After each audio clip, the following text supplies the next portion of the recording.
بسم اللہ الرحمن الرحیم، السلام علیکم۔ میں ہوں محمد عثمان اور آپ دیکھ رہے ہیں پروگرام حرف راز اور مقبول جان کے ساتھ۔ ناظرین، آج ملک کی پہلی قومی پالیسی سلامتی پالیسی جو ہے وہ مرتب کر لی گئی، اس کو حتمی شکل دے دی گئی ہے، کل کابینہ میں پیش کی جائے گی۔ اس پالیسی کے خد و خال کیا ہیں اور آخر آج تک یہ پالیسی کیوں نہ بن سکی؟ 2022 سے 2026 تک اس پالیسی کی میعاد ہے، اس کو یہ نام دیا گیا ہے۔ اس کے مین پوائنٹس کیا ہیں، آج اس پر بات کریں گے۔ ساتھ ہی ایک بیان دیا وفاقی وزیر اطلاعات جناب فواد چودھری صاحب نے کہ قائد اعظم کیسا پاکستان چاہتے تھے۔ ان کا یہ کہنا ہے کہ قائد اعظم پاکستان کو ایک مذہبی ریاست نہیں بنانا چاہتے تھے۔ اس بیان کا کیا مقصد ہے، اور ساتھ ہی آج ہم ذکر کریں گے کہ نیو یارک ٹائم نے جو خاص ایک رپورٹ شائع کی ہے بھارت کے اندر اقلیتوں کے تحفظ کے حوالے سے، اور خاص طور پہ جو عیسائی کمیونٹی ہے، عیسائی برادری ہے، اس کے خلاف کیا کیا مظالم ڈھائے جا رہے ہیں وہاں پہ، اس کا پردہ چاک کریں گے۔ اس پروگرام کے اندر معزز مہمانان بھی ہمارے ساتھ موجود ہوں گے، اور ذکر کریں گے کہ روس کے صدر ولادیمیر پوٹن نے جو پیغمبر اسلام کے حوالے سے جو بیان دیا، اس کی عالم اسلام کس طریقے سے تعریف کر رہا ہے، اور پاکستان میں اس بیان کو کس طرح لیا گیا ہے، اور ان کے اس بیان کی اہمیت کیا ہے عالمی سطح پر، اس پر ہوگی بات۔ شروع کرتے ہیں اپنے پہلے سیگمنٹ سے۔ السلام علیکم عوریہ صاحب، آج آپ سیٹ پر موجود نہیں ہیں، کہاں گھوم رہے ہیں؟ پہلے یہ بتائیے۔ میں اسلام آباد میں ہوں، ایک لیکچر دینے آیا ہوں انشاءاللہ۔ اچھا، آج کل آپ جمعہ بھی پڑھا رہے ہیں، لیکچر بھی دے رہے ہیں، کو لگتا ہے خیر نہیں ہے۔ بہرحال ہم پروگرام شروع کرتے ہیں موضوع سے کہ جو اپنا قومی سلامتی پالیسی کے خد و خال بیان کیے گئے ہیں، اور یہ جو کہا گیا ہے کہ شہریوں کا معاشی تحفظ ہی اصل تحفظ ہے، اور اس کے بعد اس کی تعریف کی گئی ہے۔ اور ایک تو یہ کہ اتنے سالوں میں ہمیں اس بات کا خیال کیوں نہیں آیا، اور اگر آیا اتنی دیر سے کیوں آیا، اور اس کے جو کی فیچرز ہیں وہ کیا ہیں؟ دیکھیں عثمان صاحب، اصل مسئلہ یہ ہے کہ ہماری پاکستان کی سیکورٹی پالیسی جو ہے نا، وہ 1950 سے وہ ایسوسیٹ ہو گئی تھی سیٹو اور سینٹو کے ساتھ، امریکہ کی سیکورٹی پالیسی کے ساتھ، اور ہم اسی حساب سے اپنے آپ کی دفاعی پالیسیز بناتے تھے۔ جتنا کچھ سمے ملتا تھا اسی حساب سے ہم آگے چلتے تھے۔ 65 تک کی وار تک ہم نے اسی پالیسی کے حساب سے چلتے رہے، اور ہمارے سیکورٹی کنسرن بھی ویسے ہی تھے جیسے وہاں تھے۔ لیکن چونکہ جس وقت ہندوستان کی اور ہماری بھارت کی ہماری جنگ ہوئی ہے، تو اس میں جب امریکہ نے ہمیں پیچھے چھوڑ دیا ہے اور ہمارا اسلحہ کی سپلائی بند کی ہے، تو اس کے بعد ہماری سیکورٹی کے کنسرن جو تھے ذرا سا مختلف ہوئے۔ ہم نے کسی نہ کسی حد تک چین کی طرف بھی دیکھنا شروع کیا، لیکن ہم امریکہ کے شکنجے سے باہر نہیں نکل پائے۔ صحیح ہے۔ اور اس کے ساتھ آپ نے دیکھا ہوگا کہ 71 میں امریکہ اور روس ان ساروں نے مل کے جو کچھ پاکستان کے ساتھ کیا، اگرچہ کہ امریکہ کہتا ہے کہ ہم نے بہت کوشش کی مشرقی پاکستان کو بچانے کی، لیکن مشرقی پاکستان چلا گیا۔ اور اصل میں جو ویسٹ پاکستان کا تحفظ تھا، اس کی جو امریکن پیپر یہ کہتے ہیں کہ امریکہ کے اندر یہ سوچ بڑی اہم ہو گئی تھی کہ اگر مغربی پاکستان جو ہے وہ بھارت کی طرف چلا گیا اور خدا نہ خواستہ یہ لیول آ گیا، تو خطے سے امریکہ کا خدا حافظ ہو جائے گا۔ اسی لیے انہوں نے اندرا گاندھی کو وارن کیا تھا، اور پھر اس میں سیز فائر کروایا گیا تھا۔ لیکن آپ دیکھیں کہ اس کے بعد بھی ہماری سیکورٹی پالیسی، اگرچہ کہ کسی نے کس طرح ذوالفقار علی بھٹو صاحب نے انڈیپینڈنٹ کرنے کی کوشش کی، لیکن جیسے ہی ضیاء اللہ قائے اور اس کے ساتھ ساتھ روس داخل ہوا، تو ہماری سیکورٹی کے کنسرن نہیں بدل گئے۔ ہمارا تو ویسٹرن بارڈر بھی اس طرح سیف نہ رہا، ہمارا ایسٹرن بارڈر پہلے سیف نہیں تھا، اور بہت ساری چیزیں ہو گئی۔ اس کے ساتھ ساتھ ایک اور چیز جو ہے عثمان صاحب جو اس سیکورٹی پالیسی کے اندر آئی ہے، وہ یہ ہے کہ پاکستان کی سیکورٹی جو ہے وہ 5-7 لاکھ افواج کے ساتھ وابستہ نہیں ہے، بلکہ پاکستان کے اندر جو عوام ہیں ان کے ساتھ وابستہ، اور کوئی بھی فوج جو ہے عوام کے بغیر نہیں لڑ سکتی، ورنہ تو صدام حسین کی 7 لاکھ فوج تھی۔ صدام حسین چونکہ اتنا عرصہ لوگوں پہ ظلم کرتا رہتا، فوج کا کسی نے ساتھ نہیں دیا۔ اب مسئلہ اس میں یہ ہے، اس طرح کی سیکورٹی پالیسی اگرچہ کہ کیبنٹ میں اپروو تو ہو جائے گی، لیکن کیا اس سیکورٹی پالیسی کو ہم امپلیمنٹ کیسے کریں گے؟ اکنامک سروائیول کیسے ہوگی؟ اکنامک آپ نے جیسے میں وہی پڑھ رہا تھا کہ 116 ارب ڈالر ہمارے اوپر قرضہ بن چکا ہے، بیرونی قرضہ۔ اندرونی قرضہ تو اس سے کہیں گنا زیادہ ہے، جو کہ ہم نے عوام کا پیسہ جو ہے وہ خرچ کر دیا، وہ قرضہ لے لے کے 116 ارب ہمارا ڈالر جو ہے اس کی ڈیٹ قسط کون ادا کرے گا؟ اور اگر ڈیٹ قسط آپ نہیں ادا کریں گے تو پھر آگے آپ کیسے چلیں گے؟ آپ کی انٹرنیشنل تعلقات کیسے ہوں گے؟ آپ کی باقی ساری چیزیں کیسے چلیں گی؟ سیکورٹی جو ہے کسی بھی ملک کی، وہ بیسیکلی وابستہ ہوتی ہے آپ کی معاشی خوشحالی کے ساتھ بھی، اور سب سے بڑی بات یہ ہوتی ہے کہ آپ کے پڑوس کے ساتھ تعلقات کے ساتھ بھی۔ آپ کا ویسٹرن بارڈر جو ہے خدا خدا کر کے ٹھیک ہوا ہے، بہتر ہوا ہے، تعلقات بہتر ہوئے ہیں، لیکن آپ کی سیکورٹی پالیسی اگر اس طرح کی رہی کہ ہم نے باقی دنیا کو دیکھ کے اپنے ویسٹرن بارڈر کو چلنا ہے تو پھر تو آپ کو گیا. آپ دیکھیں باقی ساری دنیا کے بھارت کے ساتھ تعلقات اچھے ہیں، آپ کے نہیں ہیں، کیونکہ آپ کہتے ہیں کہ بھارت ہمارا دشمن ہے. باقی ساری دنیا کے افغانستان کے تعلقات ٹھیک نہیں ہیں، آپ کا دوست ہے، آپ کیوں نہیں کہتے کہ ہمارا دوست ہے؟ یعنی بھارت کے مقابلے میں تو آپ سنتے نہیں ہیں انٹرنیشنل کمیونٹی کی. ان کو کہتے ہیں کہ نہیں، آپ جب افغانستان میں نیگوشیٹ کرنے جاتے ہیں تو آپ کہتے ہیں کہ بھارت کو نکال دو یہاں سے، تب ہم بیٹھیں گے، اور آپ کی بات مانی جاتی ہے. ایک بات بتاؤں عثمان صاحب، یہ پالیسی اب آئی ہے، لیکن میں ایک بات بتاؤں، پاکستان اس وقت پوری دنیا کا بلو آئیڈ بوائے ہے. پاکستان کے بغیر نہ امریکہ مکمل ہے، نہ چین مکمل ہے، نہ روس مکمل ہے. پاکستان کے اندر اگر کوئی قیادت واقعی سمجھنے والی ہو، اور مجھے عمران خان صاحب سے قطعاً کوئی توقع نہیں ہے فی الحال، کم از کم اس لیول کی کہ اس طرح کی جسے کہتے ہیں چمکھی لڑائی کے اندر آگے بڑھ سکیں گے، لیکن کچھ نیشنل کنسنسس اگر بلٹ ہو جائے. پاکستان اس وقت جتنا کچھ کر سکتا ہے، پاکستان اگر ایک طرف ہو جائے تو امریکہ اس پورے خطے سے خداحافظ ہو جاتا ہے، انڈیا جو ہے دوسری طرف ہو جاتا ہے. پاکستان اگر امریکہ کی طرف چلا جائے تو چین کا پورا بیلٹ اینڈ روڈ کا پروگرام جو ہے وہ جسے کہتے ہیں کھو کھاتے میں جیسا وہ چلا جاتا ہے. پاکستان اگر اس وقت روس سے علیحدہ ہو جائے تو روس کی پوری انویسٹمنٹ اور وہ 1343 کا جو خواب تھا جو کہ سینٹ پیٹرز نے، پیٹر دی گریٹ نے دیکھا تھا، جس کے نام پہ پیٹر برگ، وہ خواب پورا نہیں ہوتا. آپ سوچیں کہ اس وقت پاکستان کی سیکورٹی پالیسی سے بنانے سے زیادہ پاکستان کو ایک ایسی لیڈرشپ کی ضرورت ہے جو لیڈرشپ آنکھوں میں آنکھیں ڈال کر بتائے کہ تم نے اگر ہمارے ساتھ رہنا ہے. لیکن اور یہ صاحب لیڈرشپ کی آپ نے بات کی، لیڈرشپ تو کنفیوز ہے، اس حد تک کنفیوز ہے کہ وہ یہ کہتی ہے کہ قائد اعظم کیسا پاکستان چاہتے تھے. آج 72 سال بعد بھی ہم اس بحث کے اندر پڑے ہوئے ہیں کہ ہمارے وزیر اطلاعات صاحب فواد چوہدری صاحب کہتے ہیں کہ قائد اعظم مذہبی پاکستان، مذہبی ریاست نہیں چاہتے تھے. سن لیں انہوں نے کیا کہا، پھر اس پہ آپ کا تبصرہ درکار. عمران خان جس پاکستان کو پروکلیم کرنا چاہتے ہیں وہ قائد اعظم محمد علی جناح کا وہ پاکستان ہے جو انہوں نے سوچا تھا. سب سے پہلے تو یہ کنفیوژن بالکل دور کر لیجئے کہ قائد اعظم کوئی مذہبی ریاست چاہتے تھے.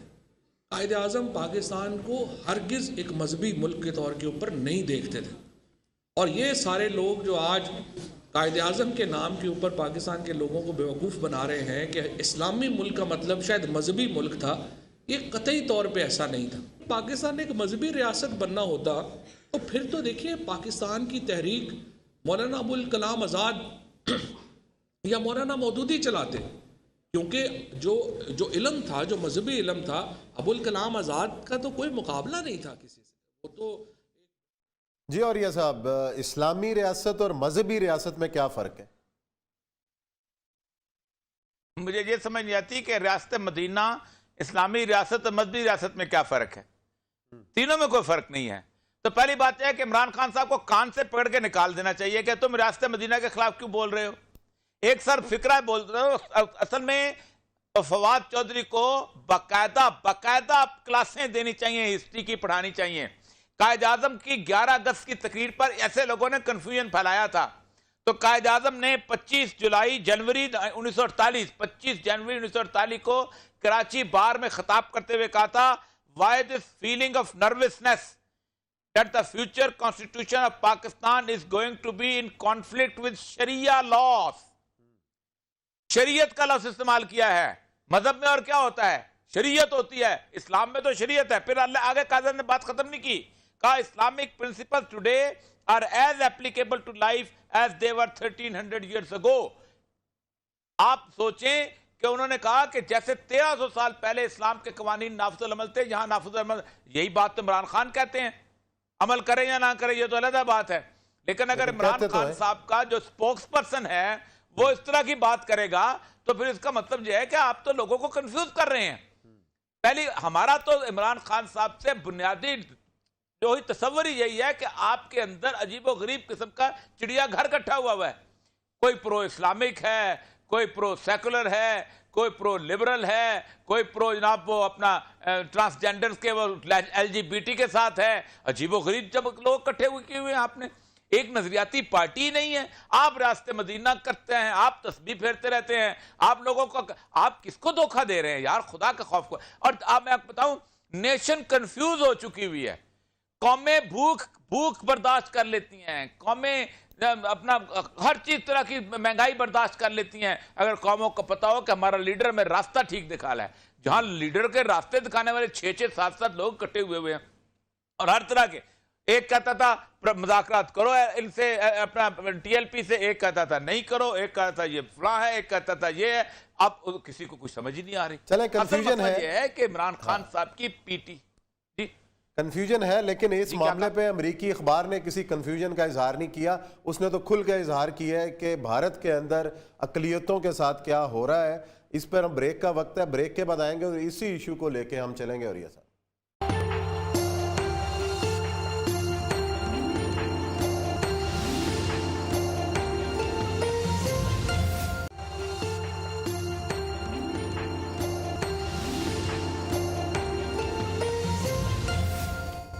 ناظرین, بریک کے بعد آپ کو خوش آمدید کہتے ہیں. امریکی اخبار نیو یارک ٹائم نے بھارت میں اقلیتوں کے حوالے سے خاص رپورٹ جاری کی اور خاص طور پہ عیسائی کمیونٹی پر جو مظالم روا رکھے جا رہے ہیں ان کا پردہ چاک کیا ہے.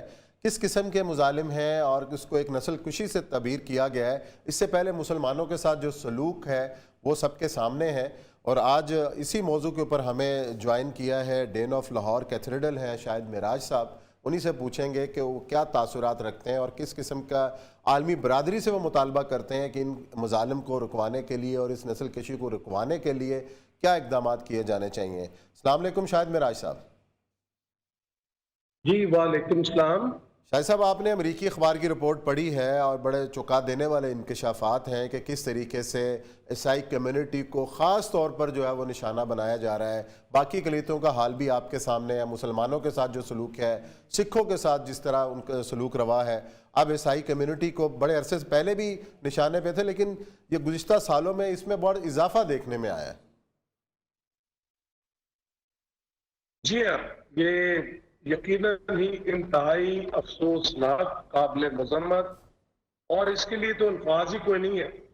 لیکن میں آپ سے بڑے احترام سے ایک گزارش کرنا چاہتا ہوں کہ جو ہم مسیحیوں کے لیے, کرسچنز کے لیے لفظ استعمال کرتے ہیں جی, وہ عیسائی نہیں بلکہ مسیحی ہے.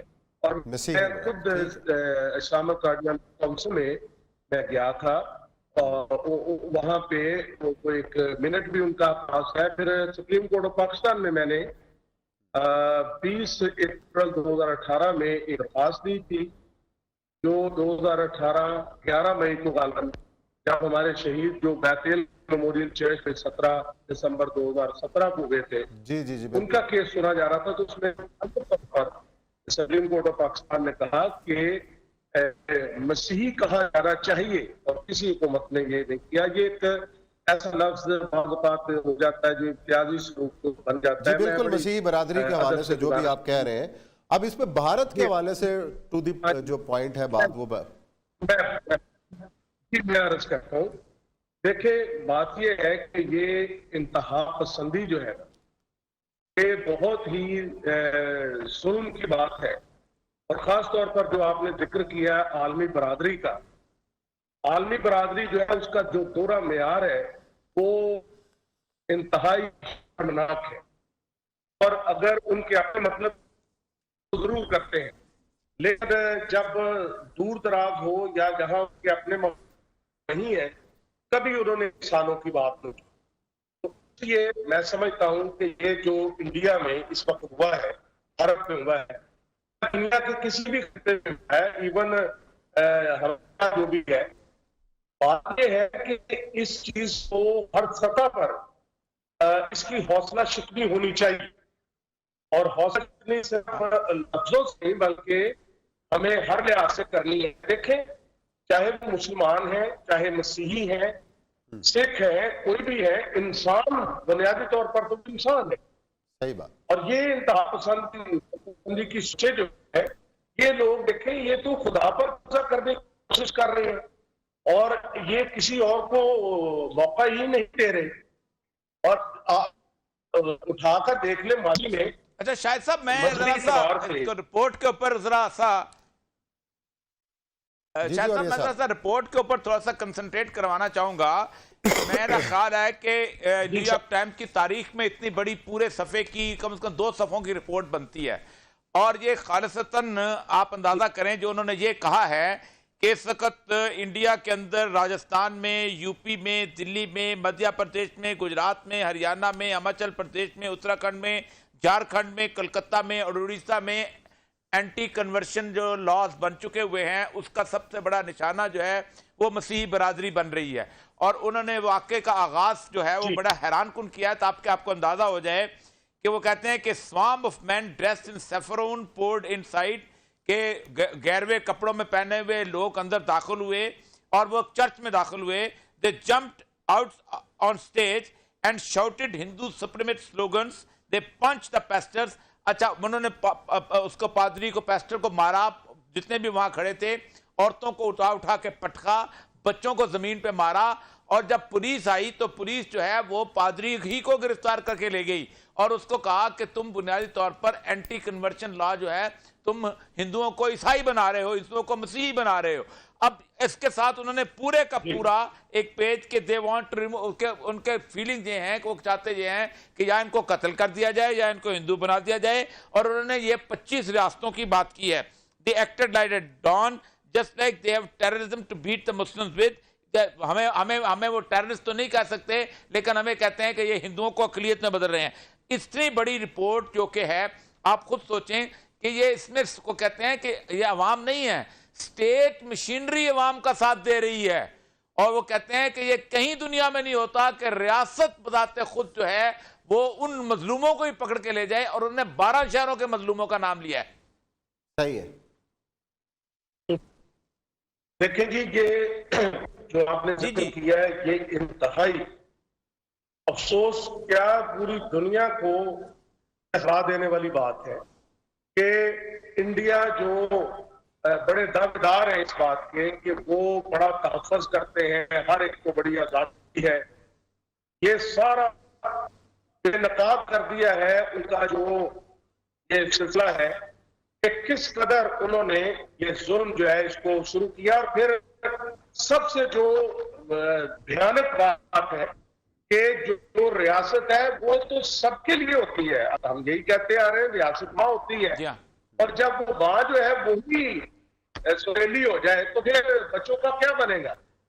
اور یہ انتہائی ظلم بربریت جو ہے اس کی ہر لحاظ پر، ہر سطح پر اس کی مذمت بھی ہونی چاہیے.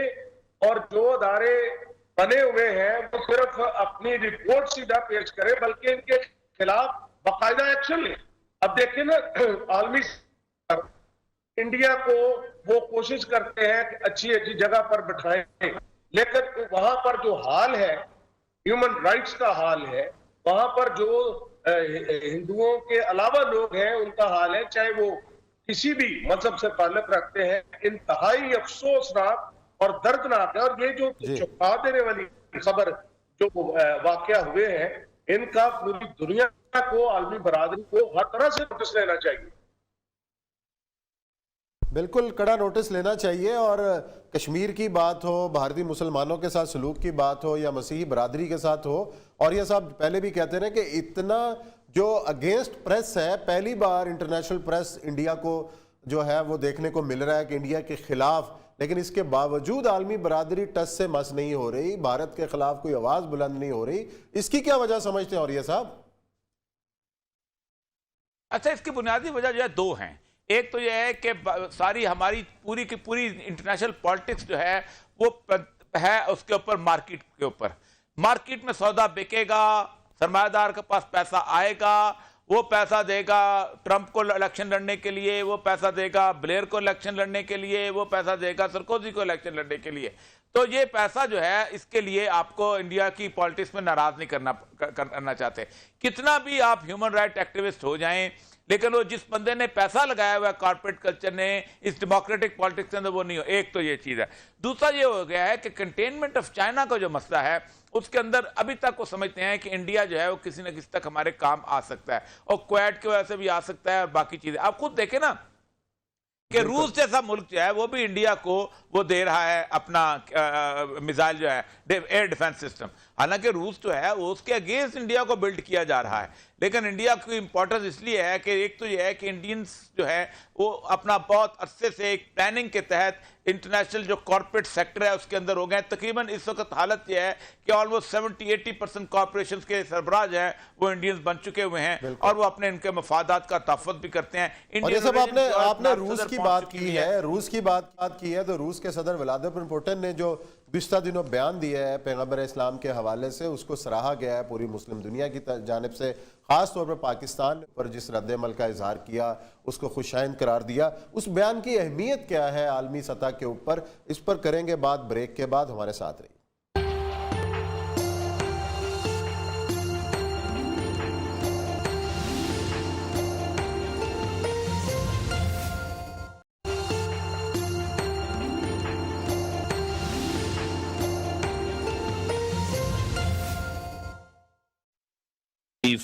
Believe in Prophet Muhammad. Is this freedom of expression? I believe it is not.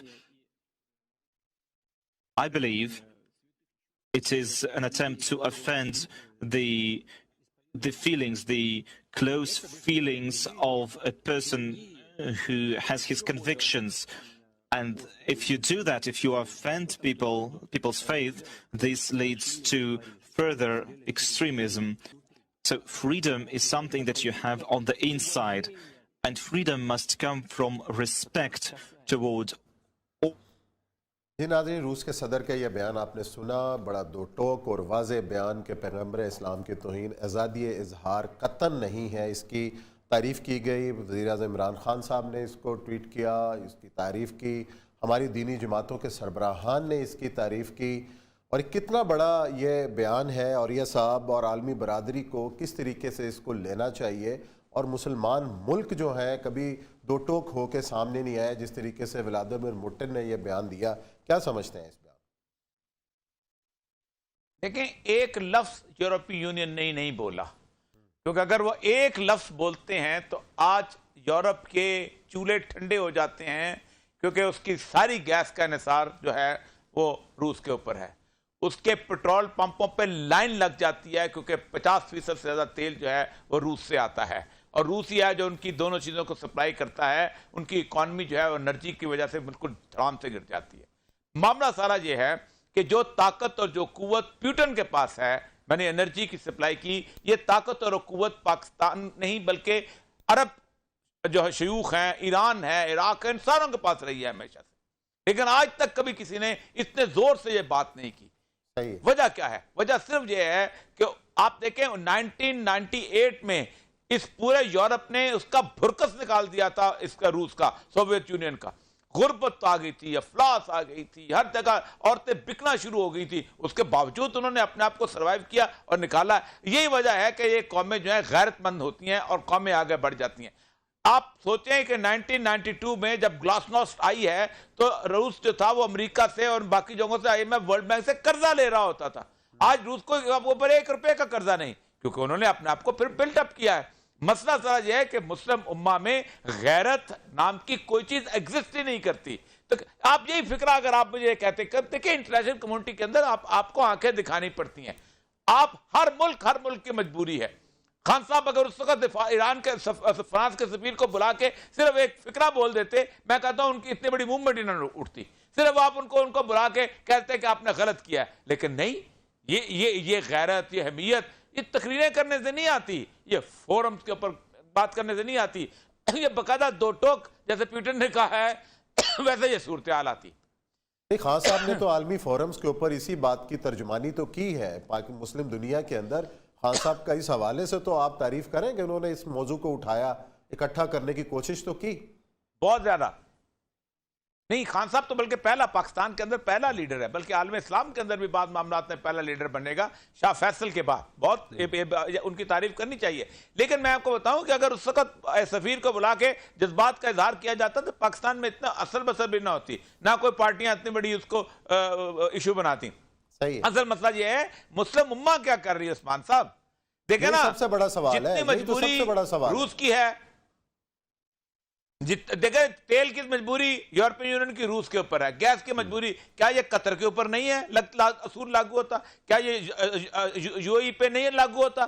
کیا یہ سعودی عرب پہ نہیں لاگو ہوتا؟ کیا یہ عراق پہ نہیں لاگو ہوتا؟ کیا یہ ایران پہ نہیں لاگو ہوتا؟ یہ سارے لوگ ہیں کہ جو آج اگر شاہ فیصل نے 1973 کے اندر پیٹرول بند کیا تھا، ٹائم کے صفحے پہ اس نے لکھا تھا using oil as a weapon, اور قطاریں لگ گئی تھی یورپ کے اندر، لوگوں کی راشننگ ہو گئی تھی پیٹرول کی، اتنا بڑا ہیرو بن گیا تھا وہ اس وقت، صرف اس لیے اس نے کہا تھا کہ تم نے اسرائیل کا ساتھ کیوں دیا ہے یورپ کے ممالک نے۔ لیکن معاملہ سارا یہ ہے کہ ہمارے ہاں اب انہوں نے اس لیڈرشپ کو ختم ہی کر دیا ہے۔ ہم تو یورپ کے راستے پہ چلنے والے بن گئے ہیں نا، ہم تو نیوم سٹی بنا رہے ہیں، ہم تو اس دن میں اس کی تقریر سن رہا تھا سلمان بن عبدالعزیز کی، وہ کہتا تھا کہ ایک دن عراق یہ یورپ کی طرح کے لوگ ملک ہوں گے اور پہچانے بھی نہیں جائیں گے کہ یورپ میں اور اس علاقے میں فرق کیا ہے۔ تو ظاہر بات ہے جس سرزمین پہ وہ رہتے ہو تم، اس سرزمین میں جس سید الانبیاء صلی اللہ علیہ وآلہ وسلم نے جنم لیا تھا اور اس کائنات کو روشنی دی تھی، انہوں نے کہا تھا من تشبہ بقوم فہو منہ، جس نے کسی قوم کی مشابہت اختیار کی، جس نے کسی قوم کا رنگ ڈنگ اختیار کیا، جس نے کسی قوم، وہ ہم اسی میں ہو جائیں گے، اسی میں اٹھا دیے جائیں گے، وہ اسی کے ہیں۔ اب یہود و نصارہ کے بارے میں تو کہا گیا لا تتخذوا یہود و نصارى اولیاء، یہود اور نصارہ کو اپنا دوست مت بناؤ، فمن تولہم، جو کوئی ان کے ساتھ ہوگا وہ انہی میں ہوگا، جو ان کو دوست بنائے گا ہم انہی میں ان کو شمار کیے جائیں گے۔ لیکن کیا آپ سمجھتے ہیں کہ آپ کا نام تو مسلمانوں والا ہو، لیکن قیامت کے دن آپ یہودیوں کے ساتھ اٹھائے جائیں، قیامت کے دن آپ عیسائیوں کے ساتھ اٹھائے جائیں، نام تو آپ کا محمد ہو، نام تو آپ کا علی ہو، نام تو آپ کا ابوبکر ہو، نام تو آپ کا عثمان ہو، اور قیامت کے دن آپ کو کہا جائے کہ نہیں مسلمانوں کی سب سے علیحدہ ہو جاؤ۔ اس لیے کہ آپ دیکھیں، آپ سوچیں کہ جو اس وقت بیس بنتا جا رہا ہے یو اے ای جو ہے وہ اسرائیل کا اور یہودیت کا، اور رسول اکرم صلی اللہ علیہ وسلم کی پیشگوئیاں صاف صاف نظر آ رہی ہیں۔ وہ جو مندر بنا ہے اس مندر میں یو اے ای کے لوگوں نے وزٹ کیا، آپ نے فرمایا کہ وہ قیامت اس وقت تک نہیں آئے گی جب قبیلہ دوس کی عورتوں کی سرین مندروں کی بتوں کے گرد نہیں گھومے گی، بتوں کے گرد، اور وہ گھوم رہی ہیں، وہ جا رہی ہیں، اسی طرح وہ سارا کچھ کر رہے ہیں، اسی طرح یہود و نصارہ نے آنا تھا وہ آگے ہیں، اور یہ مسلمانوں کی وجہ سے ہوگا۔ لیکن یاد رکھیے آپ جہاں آپ صلی اللہ علیہ وسلم کی یہ پیشگوئیاں پوری ہو رہی ہیں، وہاں یہ پیشگوئی بھی ہے ویل للعرب، تباہی ہے عرب کے لیے، بربادی ہے عرب کے لیے۔ فرمایا عرب جو ہیں اس کائنات میں دنیا میں اس طرح سے ختم ہو جائیں گے کہ ایک عورت وہاں سے گزرے گی، ایک جوتی کو دیکھے گی اور کہے گی یہ کسی قریش کی جوتی ہے، لیکن قریش نظر نہیں آئے گے۔ اب فرمایا پہلے عرب ختم نہیں، اس سے پہلے فارس ختم ہوں گے، کیونکہ فارس کے ساتھ بھی ایک معاملہ ہے۔ اس کا مطلب یہ ہے کہ پورا میدان جو ہے یہ اس طرح، کیونکہ وہ لوگ ہیں کہ جن تک رسول اللہ کی دعوت براہ راست پہنچی تھی، جن کی زبان میں قرآن اترا تھا، یہ لوگوں نے وہ صورتحال نہیں دکھائی، ان کی سزا ہوگی۔ میں اگر کہوں میں پنجابی ہوں اور میں کہوں مجھے وارث شاہ کی ہیر نہیں سمجھ آتی تو مجھے معافی نہیں ملتی۔ اسی طرح اگر عرب کہے مجھے قرآن سمجھ نہیں آتا تو عرب کی بھی معافی نہیں مل سکتی۔ عرب کو نے قرآن کو سمجھا ہے، اس کے معنی کو سمجھا ہے۔ رسول اللہ صلی اللہ علیہ وسلم نے فرمایا جو زیر زمین دولت ہے یہ امت کی مشترکہ چیز ہے، آپ نے اس دولت سے عیاشیاں کی، آپ نے اس دولت سے ہزاروں گھر بنائے، خالی پڑے ہوئے آج کل۔ میں قطر میں گیا، اتنے لمبے چوڑے انہوں نے ہوٹلز بنائے ہوئے کہ ہمارا ورلڈ کپ ہونے والا ہے فٹ بال کا، ہم اس کے لیے کوئی رہنے کے قابل نہیں ہے، پوری امت بھوک سے مر رہی ہے، اور آپ جو ہے اس کے اوپر آپ نے عشرت قدر آباد کیے ہوئے ہیں۔ مجھے آج بھی یاد ہے 86 یا 84 کی بات ہے، ایک بہت بڑا عسکر ہو رہا تھا، تو عسکر والا جو تھا وہ خطاب کرتے ہوئے کہہ رہا تھا اس وقت تقریباً 90 ممالک یہاں براہ راست دیکھ رہے ہیں، جن میں سے کافی اسلامی ممالک بھی شامل ہیں، سیریا بھی ہے، اور اس کے ساتھ کا ایک اور اسلامی ملک بھی ہے، اور وہ بیورلی ہلز ہے۔ بیورلی ہلز بیسیکلی ہالی ووڈ کی وہ جگہ ہے جہاں بڑے بڑے لوگ رہتے ہیں، اور اس چونکہ عربوں نے وہاں جائیدادیں لے کے زمین مکان بنائے ہوئے تھے، تو اس نے کہا یہ تو جو ہالی ووڈ ہے یہ تو اب عربوں کی مسلمان ریاست بن چکی ہوئی ہے۔ یہ تمسخر آپ کو اڑایا جاتا تھا، اور آپ سمجھتے ہیں کہ آپ اللہ کے یہاں سرخرو ہوں گے۔ یہ پیوٹن کا مسئلہ یہ ہے کہ پیوٹن نے آج سے تقریباً 4 سال 5 سال پہلے کہا تھا، اس نے کہا we are Christians and we are proud to be Christians, ہم عیسائی ہیں اور ہم عیسائی ہونے پر دو ٹوک موقف ہے، اور اس دو ٹوک بیان کو سراہنا چاہیے، اور اس پر جو مسلم ملک ہیں ان کے بیان کو کیش بھی کرانا چاہیے۔ لیکن یہاں ہمارے پروگرام کا وقت ختم ہوتا ہے، کل انشاءاللہ پھر ملاقات کریں گے نئے موضوعات کے ساتھ۔ اپنا خیال رکھیے گا، اللہ حافظ۔